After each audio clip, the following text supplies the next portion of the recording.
story you are about to hear is true. Only the names have been changed to protect the innocent. Fatima Cigarettes, best of all long cigarettes, brings you Dragnet.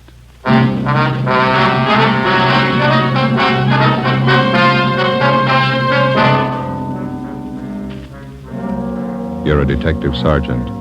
You're assigned to forgery detail. An accomplished check forger is at work in your city. His victims, small businessmen. You know his M.O., you don't know his identity. Your job, get him. If you want a long cigarette, smoke the best of all long cigarettes. Smoke extra mild Fatima. Yes, Fatima is the king-size cigarette which contains the finest Turkish and domestic tobaccos superbly blended to make it extra mild, to give Fatima a much different, much better flavor and aroma than any other long cigarette. That's why Fatima has more than doubled its smokers coast to coast. Enjoy extra mild Fatima yourself. Best of all, long cigarettes.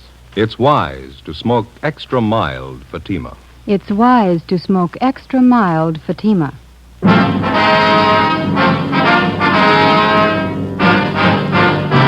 Dragnet, the documented drama of an actual crime.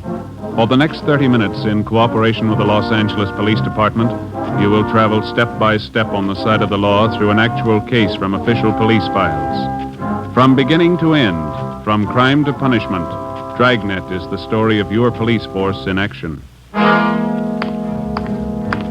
It was Monday, February 4th. It was cold in Los Angeles. We were working a day watch out of forgery detail. My partner's Ben Romero. The boss is Captain Elliott. My name's Friday. I was on the way home from the office, and it was 8:25 p.m. when I got to Collis Avenue. Number 4656. Joseph, that you? Yeah, Ma. We're in the living room. We have company. Oh, that's so? Hello, Joe. Well. You remember Mary Fowler, don't you, Joseph? I sure do. How are you, Miss Fowler? Just fine, Joe, thank you. Doing some shopping out this way and thought I'd stop by and have a cup of tea with your mother. Well, it's good to see you. How are things in the old neighborhood, huh? Oh, pretty much the same. Oh, Miss Daly, remember her? Mm-hmm. Finally died. Oh. I suppose it was for the best, though. I was just telling your mother. Jim and Louise Watson finally moved. Jim got a new job out by Altadena. Oh, is that so?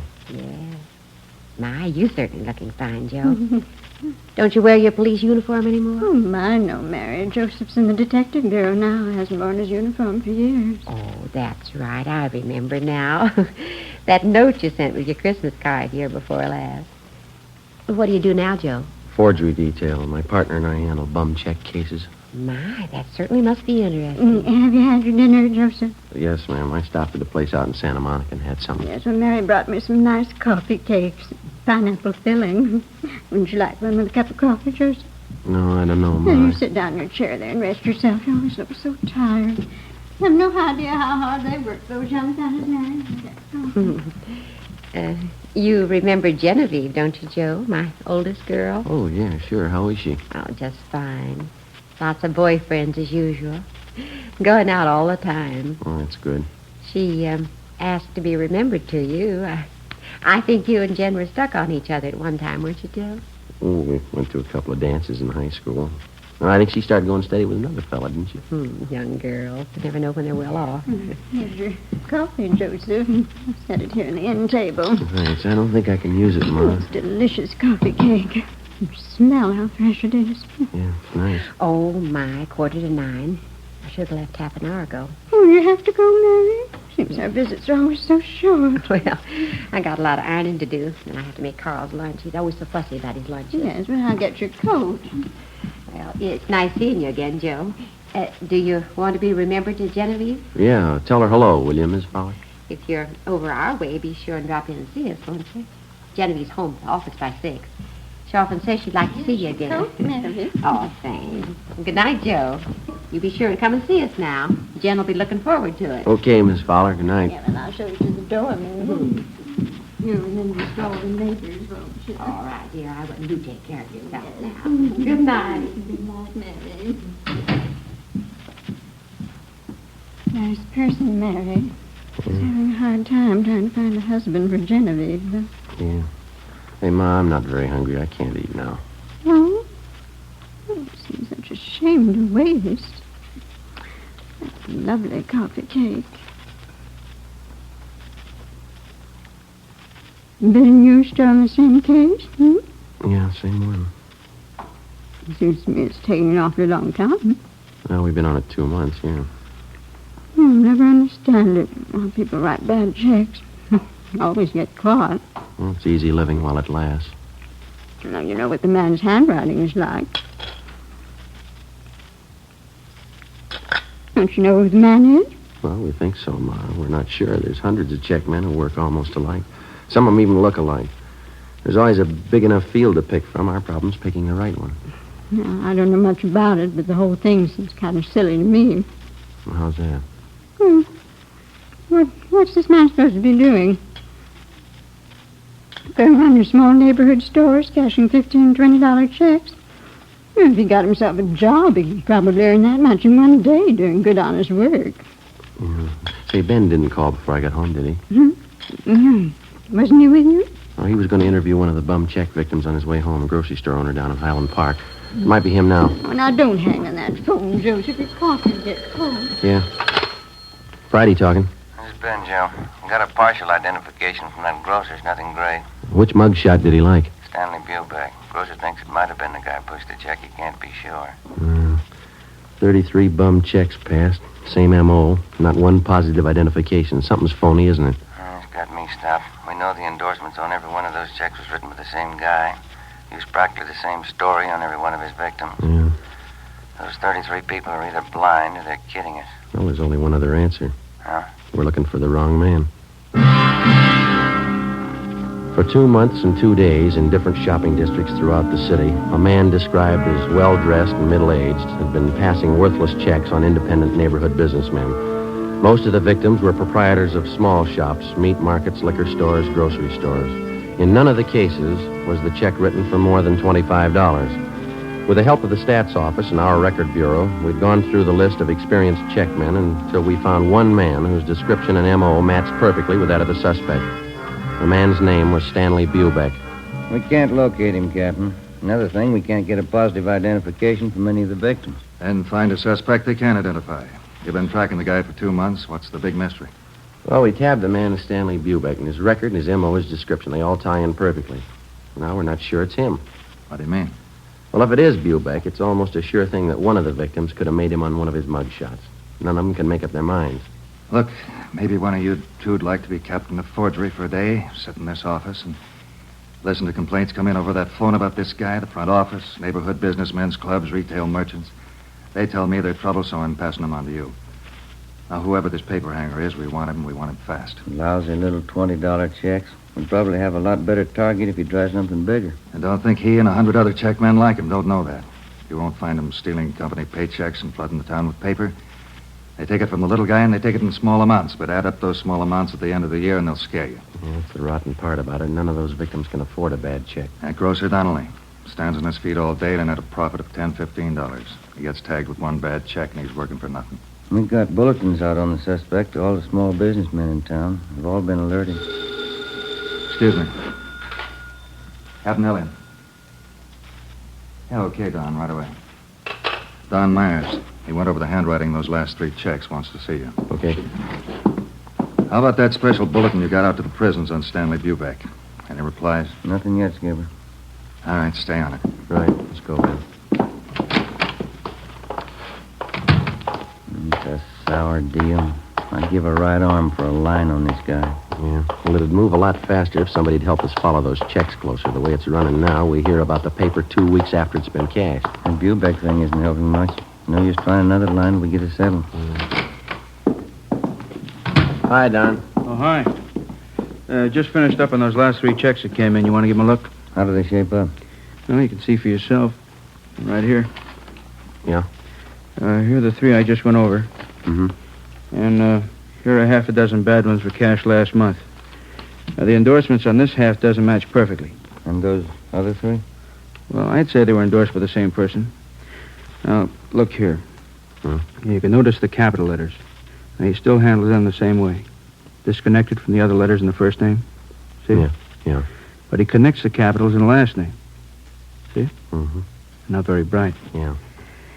Not much doubt in my mind. All the other handwriting factors tie in. The form, skill shading. They all match up. The movement, the terminals, they're all the same for my money. Yeah, here, the way he writes the lowercase letters. Yeah, that cinches it for me. How's that, Don? Well, here. The inclination of the terminal stroke on the S. See it? Degree of slant above the horizontal is just about 55 degrees in all cases. Mm-hmm. Now, the finger movement in his capitals have plenty of freedom. They're not shaded much. Yeah. Nothing like this in his lowercase letters, though, you see? Here. Yeah, I think I know what you mean. Not much freedom here. Lots of shading. And the pressure on the lifts. Here. They match up. Mm-hmm. Same on the downstroke. No, I'd say the skill is medium in all cases. Embellishments, both class 2. No changes at all in the style? Oh, he made the signatures look a little different. All 8 factors match up, though. It's the same person. All we have to do is find him. Hey, how about this fellow Stanley Bubeck? I thought you had him tapped. Now, we're not too sure about him, but it's the only line we got to work on, so it'll have to do for now. Mm-hmm. Romero, the man in the office to see you and Joe. Name's Loomis. Right, Fred. Be there in a minute. Okay. Well, thanks, Don. We'll check you later, huh? Sure, okay. See you. Let's go, Ben.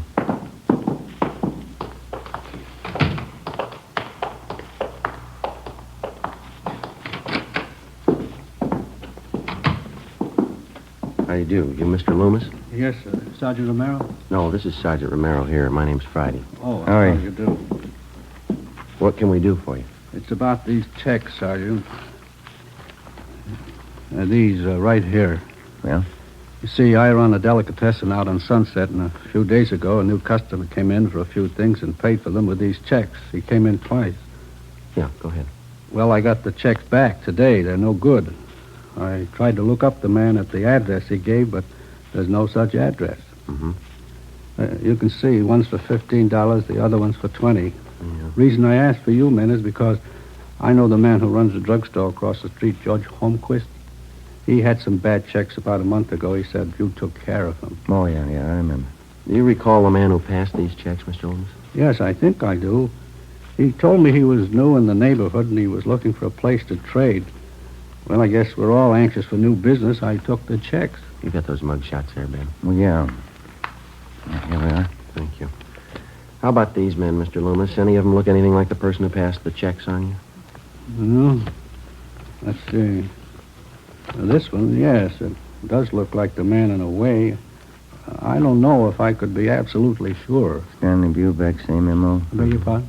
Well, it looks like you're stuck with a couple of bad ones, Mr. Loomis. Probably the same man who passed checks on your druggist friend. And we're doing everything we can to run this man down. But what about the checks? Isn't there anything I can do about them? No, sir, I'm sorry. Not right now. We would like to have you make out a crime report, if you will, and would you leave these checks with us? Friday, Romero. Excuse us, Mr. Loomis. This just came in for you. Reply from Salt Lake City, Utah on that bulletin you sent out under Stanley Bubeck. Yeah. He's been in jail for 5 months. We sent a request to Salt Lake asking him to question Stanley Bubeck if he knew of any forger who matched his description or used his M.O. Bubeck could tell us nothing. Wednesday, February 6th. We threw away the results of 2 months of investigation. We went back and started from the beginning. Despite all precautions and warnings, the checks kept coming in at the rate of half a dozen a week. The same M.O. was used. The same handwriting showed up in the signatures on the checks. Again, with the help of the staff and the statistician's office and the record bureau, we waded through hundreds of names of known checkmen and compiled a new list of 38 possible suspects. Each one fitted the general description of the forger. Each one, at some time in his forgery career, had used the same general method of operation. Well, after days of legwork, we finally boiled down the list of possibles to 3 names: George Roberts, James Young, and a Harry L. Johansson. We got out a flyer to all the small businessmen in the areas where the forger operated. Another week passed. The worthless checks kept showing up at the rate of 2 and 3 a day. On February 21st, Ben and I answered a call from a druggist in the Echo Park district. He bought some toothpaste and a carton of cigarettes, Sergeant. Asked me to cash a $20 check for him. Did you ever see the man before, sir? No, he gave me the same old story about being new in the neighborhood. That's when I remembered that police bulletin the department sent me. Mm-hmm. Do you still have that bulletin? No, I looked it over, and then I guess it got mislaid. I wonder if you'd mind taking a look at these pictures here. Not at all. These right here. Mm-hmm. Sure. This one right on top, that's the man. You sure? I am. It only happened a few hours ago. Do you know who he is? Harry L. Johansson, that's the name we have on him. It doesn't mean anything to me. He got real huffy when I wouldn't take his check. Stalked right out of the store. Very suspicious. Did you follow him? No, I told Ralph, my clerk, to follow him. Ralph, Yeah, Mr. Butler? you want to tell these officers about that man this morning? Well, I followed him down the street for a block and then turned the corner. That's where I lost him. It's too bad. Yeah, all I got was a license number.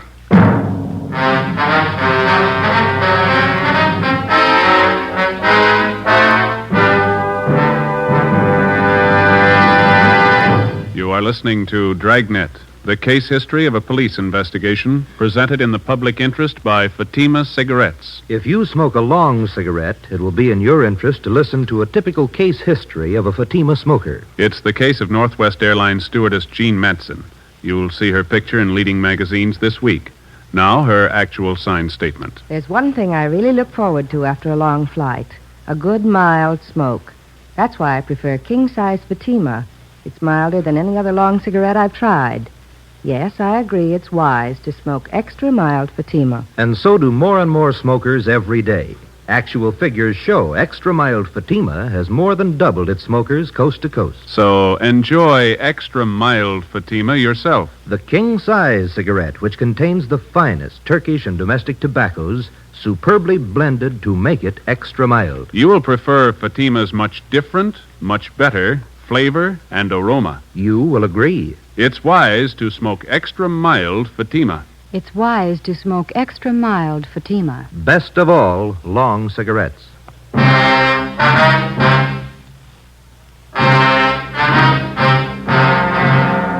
September 21st, Thursday, 3 p.m. We took the license number, which the drugstore clerk had given us. We went back to the office and checked it through DMV. We found the car was registered to a Russell Burroughs on Pico Boulevard. We checked him out. He told us that he had loaned his car the day before to a friend of his. He identified the friend as Harry L. Johansson and gave us his last known address, 614 Elderwood Avenue. We got out a broadcast on the car. The Elderwood Avenue address turned out to be a single-story wooden frame house in the southern part of the city on the edge of the industrial district. It needed a coat of paint. A woman in her elderly 30s answered the door and identified herself as Mrs. Johansson. She invited us into the living room. There was a baby playing on the floor. I don't expect my husband home for another 2 weeks, Sergeant. He's a cosmetic salesman. Travels all over the western states. When did he leave on this last trip, Mrs. Johansson? The first of the month. Why, is there anything wrong? What's the name of the cosmetics company that your husband works for? Harrington Universal. Offices are down on East Main. Mm-hmm.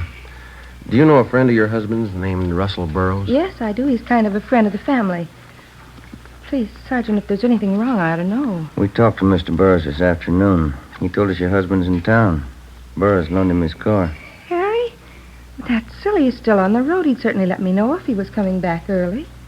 You sure of that, ma'am?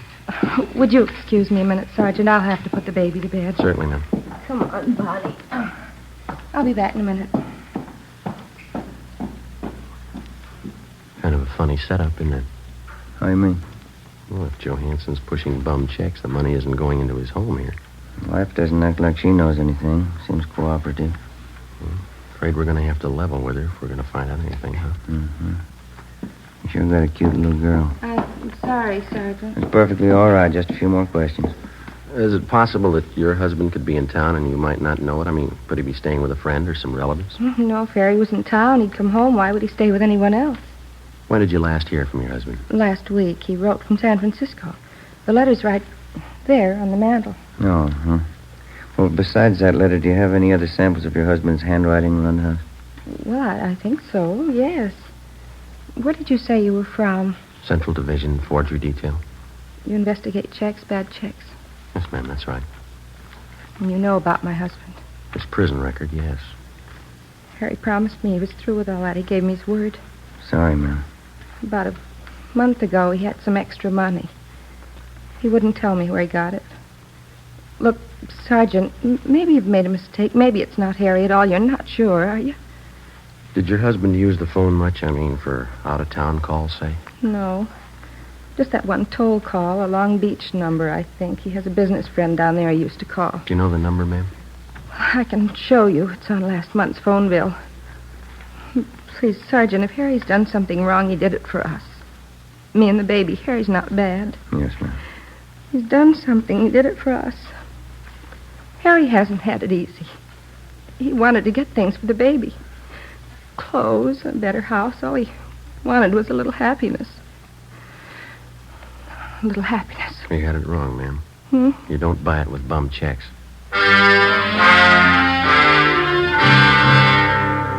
Before we left Mrs. Johansson, we called and had a stakeout placed on the house, and then we got a sample of her husband's handwriting and the Long Beach telephone number that he was in the habit of calling.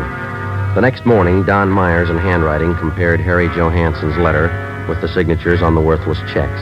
It matched. We called the Harrington Universal Cosmetics Company. They never heard of Harry Johansson. We called that Long Beach phone number. A woman answered and gave us the address where the telephone was installed. Turned out to be a swanky, modern apartment house. In apartment 18, we interviewed a good-looking brunette. She identified herself as Harry Johansson's common-law wife. She was well-dressed, and the apartment was richly furnished. What's it all about? What do you want, Harry? Police business. You know where he is? Well, what's he done? Do you know where he is? He drove into Hollywood this morning. Might be back tonight. I don't know for sure. Is this your apartment? Yeah. Mine and Harry's. You're sure that Johansson's not here now? Of course I'm sure. Why? Oh, and you won't mind if we come in and look around, huh? I have a right to know what it's all about. Johansson's wanted for forgery. Now, if you want to get involved, you help him hide out. I'm not asking for that kind of trouble. Go ahead and look. Take the bedroom, will you, Ben? All right. Never mind, cop. Thanks for the help, honey. I don't want any part of your troubles, Harry. I didn't know a thing about it, officer. Ben? Yeah. You better come along, too, lady. Well, tell him, Harry. I don't know what it's about. What's the idea of getting me mixed up in this? How do you think I was paying for this place? Taking you out and buying us clothes for you. I don't want any part of it. 3-room apartment, a couple of dresses. That's all he ever got me. You got no complaints, lady. Huh? That's more than he bought his kids. 1 p.m. Friday. Ben and I took Harry Johansson to the county jail where he was booked for suspicion of forgery. We called Mrs. Johansson and notified her. She immediately contacted friends and relatives and raised enough money for a writ to have her husband released from jail. 3 days later, Johansson was arraigned and a date set for his preliminary hearing. After the arraignment, Ben and I took him back to the county jail for rebooking. I'd like to ask you a question, Johansson. Yeah. You got any money of your own left? Why don't you stick to your own business, copper? That family of yours is having a pretty rough time. Your wife borrowed every cent she could find to bail you out. Now, what's she going to live on? She got relatives. No, where's the elevator? Come on, Johansson.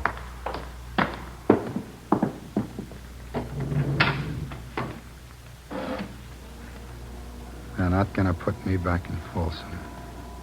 Not in 100 years. You've done 2 stretches already for hanging paper. You should have known better, mister. You got it all figured out, haven't you, Fuzz? Well, I'm not going back. Take it easy. You got a couple of more weeks on bail before the trial. Yeah. A couple of weeks. What's the matter with you? Don't you feel well? They won't get me back to Folsom. You're not making it any easier on yourself. All right, Archie.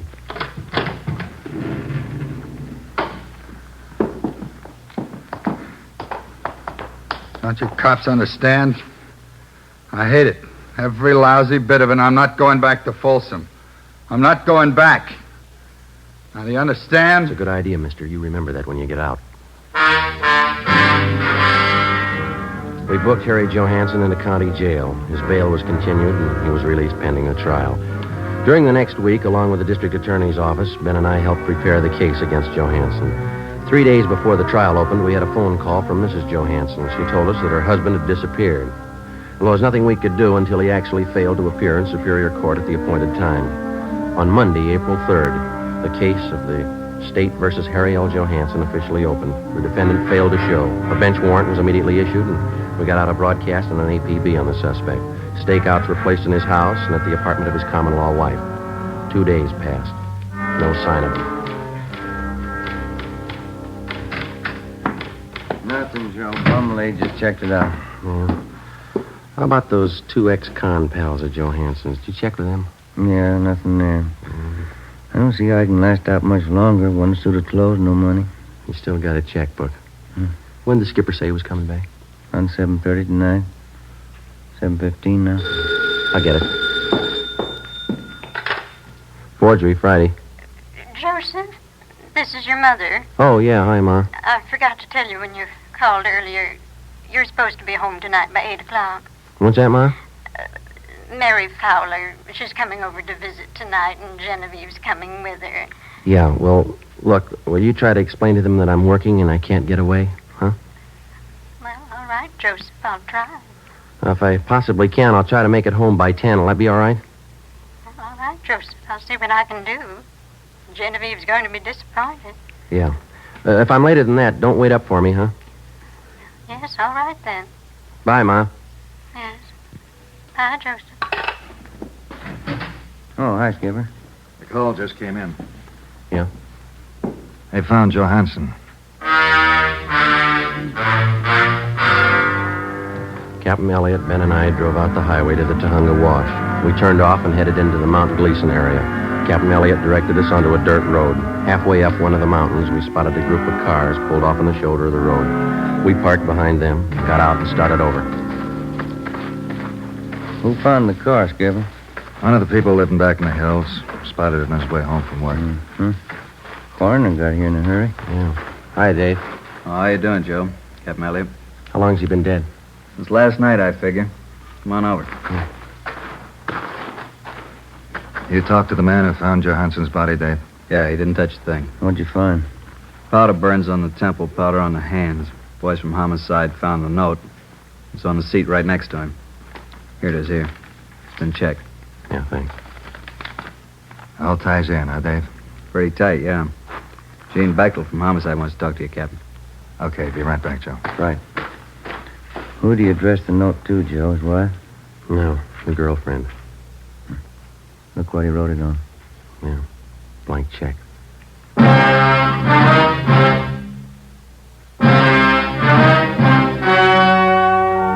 The story you've just heard was true.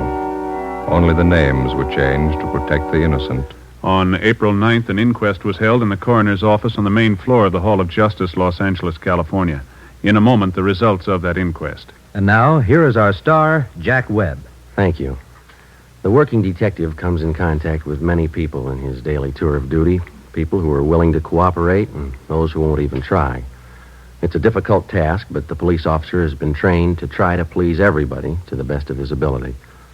So with a cigarette, the people who make Fatima try to please all long cigarette smokers. They carefully select and blend the finest Turkish and domestic tobaccos to make Fatima extra mild, the best of all long cigarettes. Now, if you're a long cigarette smoker like I am, smoke Fatima. Every pack is extra mild. Fatima.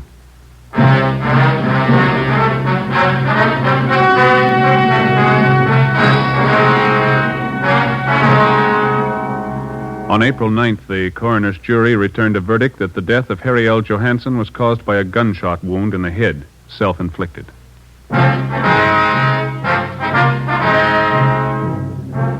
You have just heard Dragnet, a series of authentic cases from official files. Technical advice for Dragnet comes from the Office of Chief of Police W.H. Parker, Los Angeles Police Department. Fatima Cigarettes, the best of all long cigarettes, has brought you Dragnet from Los Angeles. Coming up, Duffy's Tavern. More good times on NBC.